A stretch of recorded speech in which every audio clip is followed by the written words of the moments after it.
Om Shanti Shanti Shanti.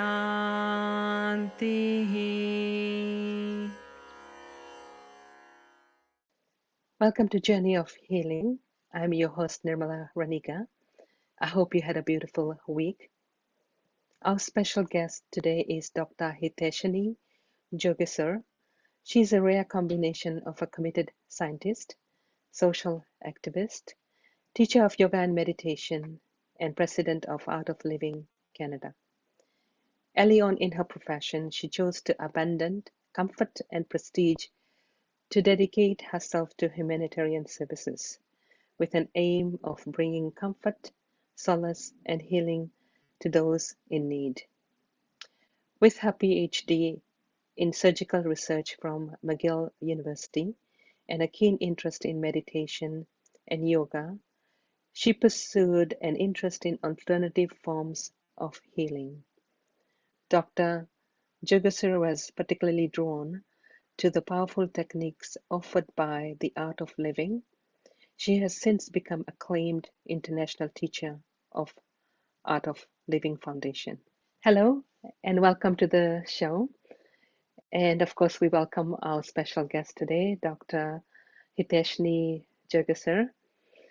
And so, before we go into our discussion on stress and coping mechanism during these COVID times, um, Dr. Hiteshni, could you please share a little bit about your own journey about you share so beautifully that you were getting your degree and you've got a PhD from McGill, and but you have also incorporated alternative forms of healing as a practice, and also you're bringing those teachings to others. So I'm pretty sure there is a little bit more to that story, and I'm hoping you're able to share this with our viewers because it's always it's inspiring to hear what gets a person to do what they do in their life and what brings them joy. Thanks, Nirmala. Good morning. Yes, my journey with Art of Living started about 25 years ago. Um, I I was doing well even before that. I would say, I was doing my PhD at McGill, and even though I was in a really good field of work and I was very good at it as a scientist, I have a background in biochemistry. There was something more that was pulling me. I knew that there was something that I needed to do in order to bring some solace to the hearts and minds of people, because you could give them, you know, very soon after my PhD, I also worked in a women's center, helping women in distress, and I could see that you could provide the material resources, but there was something that was missing to take the pain, the anguish, the sorrow from the hearts and minds of people. So that's where the whole Art of Living journey began for me, when I myself experienced the program, the um, entry level program at that time, and I learned the Sudarshan Kriya. And I saw the changes it brought in me, how quickly, how effectively it took away my stress, because I was very, very stressed at the time, possibly even depressed. And how powerful the program was, and how there was such a shift, a tangible shift from within. And I knew that this was my calling, that I had to share this with people around me. And that's how it began. Yeah. Well, thanks for sharing. So I just want to read something out to you. Stress and coping mechanisms during COVID times. That's our topic today, and we are all feeling this.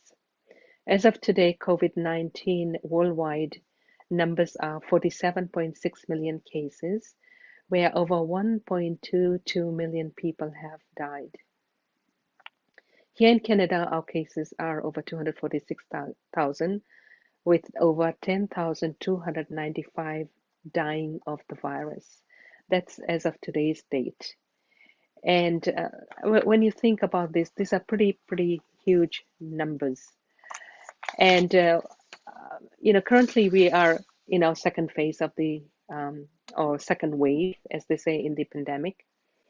We were all told this back in March, April, that there will be a second wave in fall, especially with the flu season um, uh, Mm. weeks we have during the fall.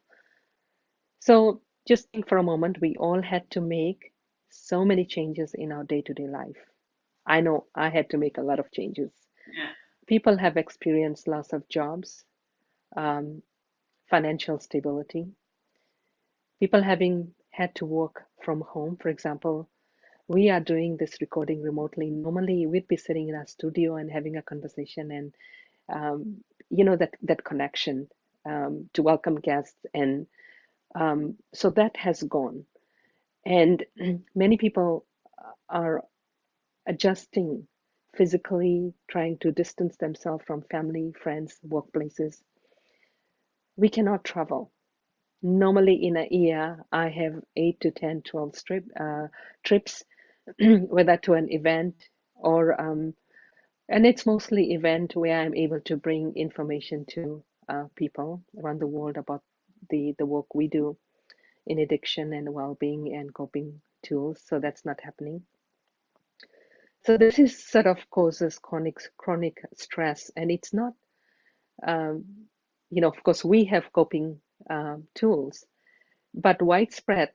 This brings about a severe health concern that has reached epidemic proportions. So I'll give you an idea, and I want you to expand on it. Stress has emotional and physical repercussions, including anxiety, depression, high blood pressure, migraines, and it can lead to more serious illnesses like heart disease and cancer. In looking for ways to escape stress, people commonly adopt unhealthy behaviors such as overeating or unhealthy eating, excessive media consumption, drinking alcohol, smoking, or other habits. These behaviors and substances may provide temporary relief for stress, but have a long-term negative health effects on the body and do nothing to address the root cause of stress. So we are all experiencing this severe stress of not knowing when COVID-19 will turn the other way or when we'll have a vaccine. So in the interim, please share some strategies or before we even go to the strategies, maybe just share what happens to our body when we experience stress. Not just the body, right? The mind is affected. Your whole health is affected. When I'm talking about health, I'm talking about physical health, mental health, emotional well-being, the whole integrity of your being that is disturbed. And definitely even from the social angle, we are experiencing, as you said, some level of disconnect and isolation. Um, so health consists of spiritual health, social health, emotional health, physical and mental health. And if we attend to all of those facets, then we are, in a positive state of well-being, and we can be uh, in a despite situations around us, we can maintain a lot of strength from within and be able to move through the challenges with centeredness and with strength and serenity. And this is what we call spirituality, right? So that is giving you that strength to cope with what is unavoidable in this moment, in this time. And some tools and techniques are required. How to increase your energy level, for example, how to increase the clarity of mind so the doubts are dispelled, because in these times there's anxiety, there's a lot of self-doubt, there's a lot of doubt about what's going to happen, uncertainties. So that's where your own level of energy is important. And when I talk about energy, I'm talking about um, prana. In Sanskrit, the term is called prana, or in English, the life force energy, vitality in you. And once we know how to uplift that or keep that, raise our level of energy, of prana, then the whole system, the whole nervous system it benefits, right? Stress is when the nervous system is under a lot of tension, right? This fight or flight mode is there, and chronic stress when it's been there for a long time, in uninterrupted, right? So some tools are required to decompress the nervous system, to calm the nervous system down, to increase the energy levels, right? So that there is clarity, there is a pleasant state of mind, and the mind that is expanded rather than contracted. Stress is a state of mind. Stress causes contraction, if you call, in the state of mind. Yeah. So So are you able to, tools. Yeah. I know you mentioned fight and flight response. Just Yeah. maybe just add just a little bit so that our viewers can understand what happens in fight and flight. Well, you're constantly wanting, you're an alert mode, right? You're looking for ways. Your coping mechanisms become more reactive rather than responsive. Your nervous system is under a lot of anguish. There's stress hormone levels are elevated in the whole system. Um, and there's a lot of biochemical and physiological changes that are happening because of the stress.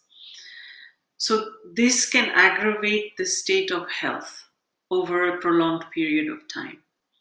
Can make you very nervous, can make you very jittery, can make you anxious, can make you um, angry, not being able to deal with, and even small things become a big challenge, right? And we're noticing this, right? When right now many people are multitasking in the homes. Children are being homeschooled, you're working from home, you're having to deal with everything, the household, the day-to-day chores and everything, and small things can become irritable or difficult or challenging, physically, mentally also, right? So that is what results when we're not taking care of ourselves, our state of well-being. And right now, during these times, this is very, very important. It's critical that we attend to our source of energy, that we attend to the state of mind that we're in, and our emotional and physical well-being as well. Yes, and we have witnessed some of these behaviors across the world, how people are behaving. We see more reports of violence, people as much as like on the buses where they're required to wear masks. People have really no patience, and of course we've also seen shooting. We hear about shooting. We also hear about probably also violence at home. So this is all related to stress and all the uncertainty around the pandemic. So we will take a short break now, and when we come back, Dr. Hiteshini Jagasar, we want to continue this conversation and get her to provide us some tools so we all can learn how to cope better as we uh, go through the second wave of the pandemic. Shanti, Shanti, Shanti.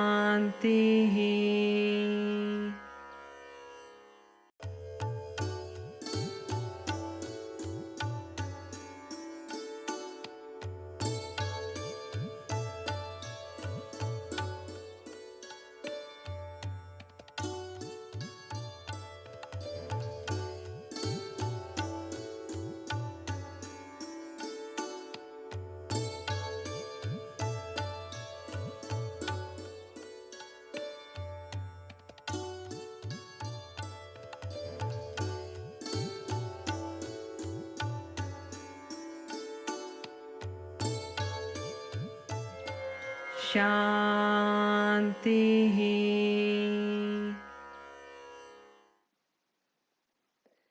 Welcome back to the show. We will now ask Dr. Hiteshini Jagasar to share with us some tools that we can bring to our daily lives that can help us um, better manage our stressful lives as we navigate through this uncertain pandemic of COVID-19. Yeah, so Nirmala, as I mentioned earlier, attending to our level of energy, the life force energy in us, that's critical at this time.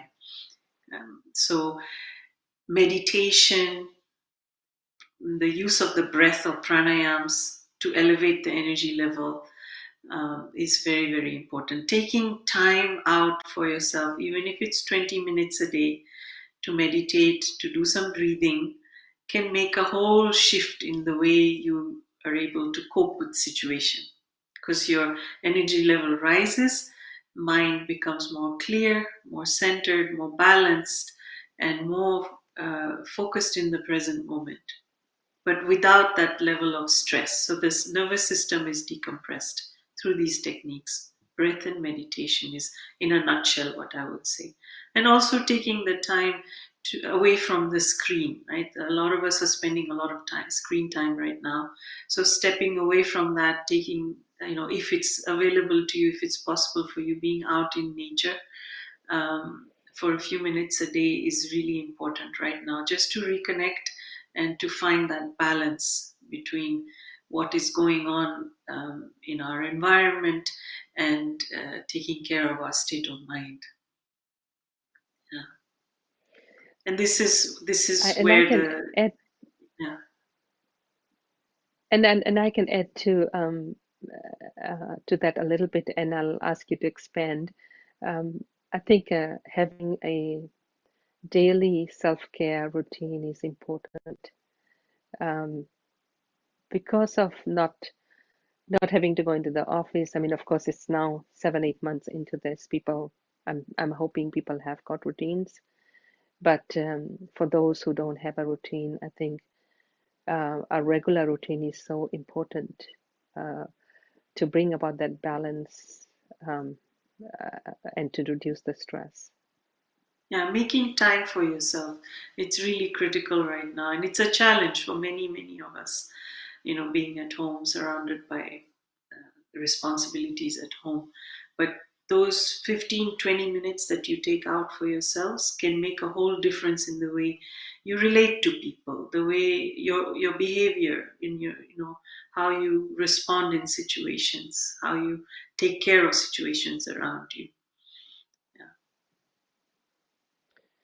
Yes, and as you mentioned, taking a brisk walk in nature helps release the pent up tensions in the muscles. And also, as you mentioned, meditation helps calms nerves and lowers stress levels. We know because we practice meditation, and of course, I have attended some of the workshops with Art of Living, and there's tremendous benefits to some of these practices. And what about talk a little bit about food? A lot of people at this Mm. time, I know there's unhealthy eating habits. Eating habits, yeah. Restaurants are not operating at their capacity. People may be ordering fast food or uh, just cooking. A normal person who's working probably uh, it's not about judging, but some people have a tendency of eating out, and others when they come home they do a takeout. I mean, that's still available takeout. But what can we provide them in terms of that being able to nourish yourself in a healthy way and Yeah. avoiding junk foods? Yes. So yeah, this is happening, to many people. So paying attention to the quantity first of all, because we're not moving so much. And a lot of us are not moving so much. So reducing the quantity, but also being aware of what you're putting in the system, because that is affecting our state of mind as well. So be eating more wholesome foods, if possible, freshly prepared foods, easily digestible foods that are, going easy on junk food, because that that can really affect us as well: sugar, junk food, processed foods, and just having more awareness on healthy eating. And you know, take it as a challenge. You know, if we have been used to eating out a lot and ordering out a lot, now taking it as a challenge to prepare your own meal, if that is available to you, that time is available to you, even if it's simple meals, but simple and healthy meals that are quick to prepare, easy to prepare, not time consuming, that can nourish your system. So, and it's just a little shift in the way we live, but it will take care of the physical, the mental, the emotional well being. Food is really vital. Food is a source of prana, of vital energy. Right? We can't go without food for maybe a few days. So, and it is a source of energy, but at the same time, the wrong foods eaten at the wrong time, overconsumption, all of those things can depress our energy level and aggravate, create more opportunities for diseases to take over. Yes, and that's what the Ayurveda says that um, listen to your body and eat when you're hungry and not just emotional eating. And with current times, what's happening, a lot of people are emotionally eating. The other thing I wanted to bring to your just for your input, that I know that with this when the pandemic started, while we all have practices, I do have a practice. I was actually reaching out to other resources, including uh, Gurudev Sri Sri Ravi Shankar, that I was tuning into his meditation every day, at least once a day, to help me because of the tools he brought. Um, he was one of my sort of coping, but there were other teachers in the month of September leading into October. I was also listening to uh, discourse by Pujya Shri Ramesh Bhai Oza on Bhagwatam, Srimad Bhagwatam. And so even though we may have the coping strategies or tools to bring into our daily lives, um, there's still things we pick up from outside, or that we also need that energy to show up, uh, so that we are there to support others. The work you do, the work I do, the there's a need to refuel that, and you have to go outside sometimes to teachers and masters, and there's lots of information out there in the virtual world, and I think it's important to bring some of this at home and sort of tap into those divine energies uh, to sort of refill your buckets. Yeah, resourcing, definitely. If you're helping people, you need to have that energy to in order to be able to give. Right? So and this is not just, this goes to everybody out there in the world. You cannot run on an empty battery, not for very long. Right? So everybody needs to take time out to take care of oneself so that you can better operate in your day-to-day life, whether it's like in your household life, whether it's in your professional life, whatever. The energy is required, and this is where prana, life force energy, taking care of it and attending to all the sources of it is required. Right? So through food, uh, there are four main sources of prana, or in the science of yoga: food, the proper food at the right time, right amount; breathing, breath is a source of life, source of energy. Without breathing, there's no life. Meditation, a state of mind that is calm in the present moment, that is pleasant, that is expanded. And then the fourth source of energy is sleep, proper amount of sleep. Every day for everybody is required. So by attending to these four sources, you can be healthy, eating the proper food, doing some breathing exercises, doing some meditation, and then getting the proper rest. rest and exercise at the same time. Both are required. You mentioned sleep, which is so important because when we sleep, the body heals. And with everything that's going on, people are not getting enough sleep because people are either watching too much TV, Netflix, or whichever media Mm. or platform people are using. And of course, that virtual connection that we want to stay connected with family and friends. And that's so important as part of that healing journey is Yeah. because we cannot meet people in person, that we are inviting a lot more of this virtual connection with family and friends.